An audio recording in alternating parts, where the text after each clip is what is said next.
Hey guys, Jesse from Fulla Strength and Conditioning here, back in Fulla SC HQ.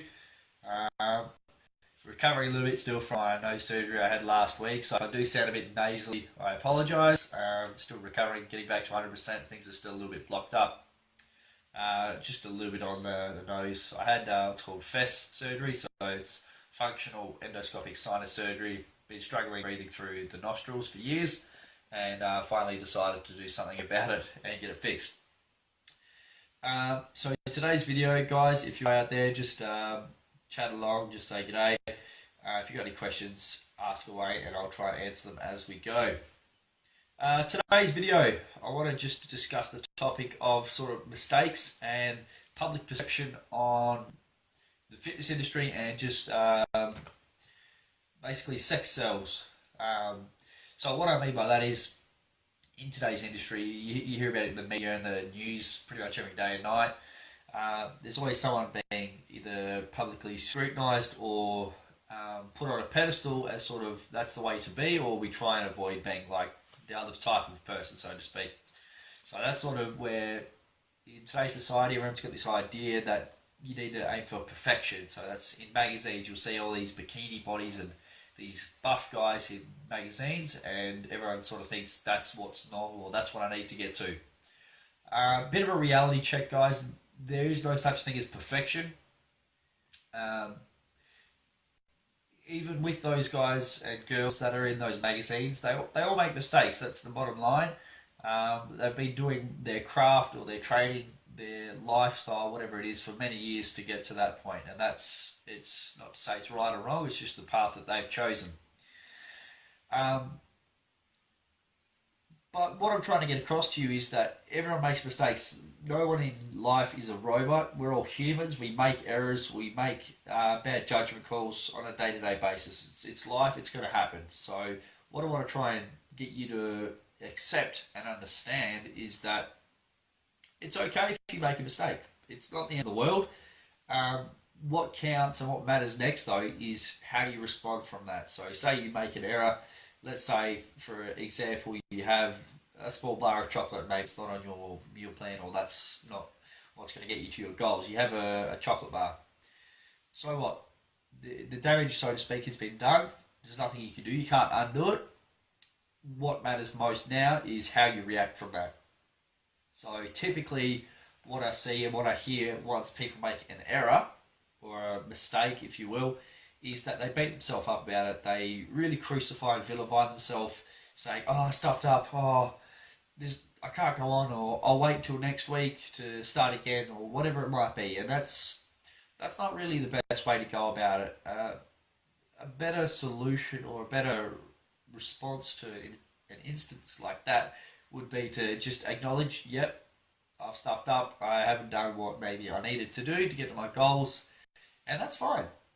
Just accept it. It's nothing you can do now. It's done. What matters is how you respond. So if it's not on your meal plan, or if maybe say you were supposed to have a handful of nuts and fruit and maybe a protein shake or whatever, don't crucify yourself over it. Just let it go. Clean the slate and just go back to where you were meant to go. So it's okay to make mistakes. I play football or soccer. And one of the things that I learned in sport is that you learn most from your mistakes than you do your victories. So what I mean by that is when things are going really well, you don't really see the small things that maybe you are or you're not doing right. But when things aren't going so well, when things aren't going away, that's when you start to notice the big things, and you can make more and better adjustments to get you more progress.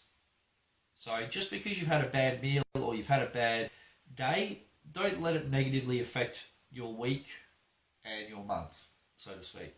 So one small error doesn't have to continue. All you need to do is just chop it, nip it in the bud, and say, that's it, it's done, it's over. Where do I need to go from here? Okay, so my message for you out there is that it's okay to make mistakes. It's perfectly normal. What we want to try and do long term is minimize the frequency, so how often they occur, and also the severity, so how big they are. But just understand that they will happen. Okay, everyone makes mistakes. It's perfectly normal. No one has a smooth A to B journey. Okay, the path from A to B is never straight. It's going to be ups and downs. You're going to go forward, you'll go backwards, you'll go around in circles a little bit. But the main thing is how you transition from where you were or what you did to your next step. Okay, so that's the main thing I want to take away first of all.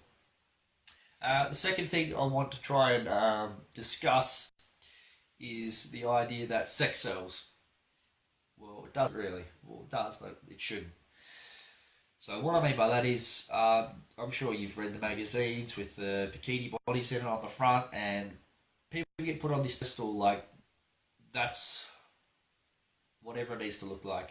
You can look however you want. Alright? You can make your body look however you want it to. It's just going to take time. So whether you're happy with it or you're not, that's a decision you're going to have to ask yourself. Am I happy with my current physical appearance? If you are, fantastic. But if you're not, you can change it. You've got the ability to change how you look, how you feel, and how you move. Alright? So don't always think that you need to look like the stereotype in the magazines or in the news. You don't. If you don't want to look like that, then don't. So it's literally that simple. But have an idea of what you would like your body to look like, and then try and piece the bits of the puzzle together to get there. So whether it be going, instead of doing cardio, to lifting weights, or whether it be going from long steady state cardio to intervals, whatever it might be, change what you're currently doing. That'll get you more in line with how you want to look, move, and feel. Okay? So yeah, it's good and all to have a good athletic body, but don't let it control your life as well. It is out there in the media, it's out there in everyday life. It's jammed down your throat. It doesn't need to control your life, and it's not something that you actively need to pursue, unless it's something you want for yourself. Okay? So, number one, it's okay to make mistakes. They happen. Number two, sex sells, but once again, don't let it dictate and control your life. Alright? If someone says, oh, I want to look like her, that's great. She can look however she wants. That's fine. If there's that, maybe that smaller guy who says, I want to look like Rory Coleman or whatever, that's also fine. He can go and do what he wants. But don't let anyone else dictate how you live your life. Okay? If you want to change something, do it because you want to, and it'll make you feel happier and live a healthier life. Okay? Just touching on health, that's probably the third part I want to discuss. If you don't have your health, you have nothing. So, obviously, you can still hear it in my voice. I've been struggling with this nose thing for many years. I've tried a few different remedies in the past, nothing really worked effectively, and now I've just decided I've had enough. I want to increase my quality of life, improve it, so that once this all settles down, I'll be able to breathe normally through my nose. It sounds silly enough, but that affects how I breathe. It affects how I live, how I sleep, how I play sport. It affects my whole life. So if you're not happy with your health as well, whether it be just general health markers, blood pressure, BMI, your weight, make sure you get that in check first. Okay, if your health is not where you want it to be or where it needs to be, make that a top priority. Don't put it off any longer. If you don't have good health, you have nothing. Alright, so whether you got a family or not, if you're not healthy, you're not going to be able to protect your family. You're not going to be able to look after your family. You're not going to be able to play with your family as much as you want. So it doesn't matter if you're a weekend warrior, if you're a competitive athlete, or if you're just an average Joe looking to improve your fitness, make sure your health is number one. Alright, so one of the things we use at Fulla Strength and Conditioning is the intersection of three goals. So this is, we try to get three different avenues working together for long-term results. So that's body composition, performance, and health. If we focus too much on either one of those three avenues, long-term performance will be diminished. That will suffer. So if you have really good health, fantastic. That's the base. You need to have good health to have good performance and or a good and improved body composition. So how your body is shaped, how it's made up. Alright. So those are the three things I wanted to touch on today, guys. Been going on just about 10 minutes. Got 5 viewers, so I appreciate everyone that jumps in and listens. I I was humming and hawing between doing it or not, but I thought to myself, there's no point me having this information and not sharing it. I want to share as much information as I can with everyone out there. So if you did like this video, guys, please share it. Share our Facebook page with a friend. Tag them in this video so they can see it as well. All right, appreciate everyone jumping on board.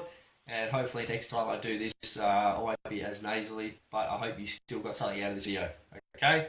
Until next time, Canard. See ya.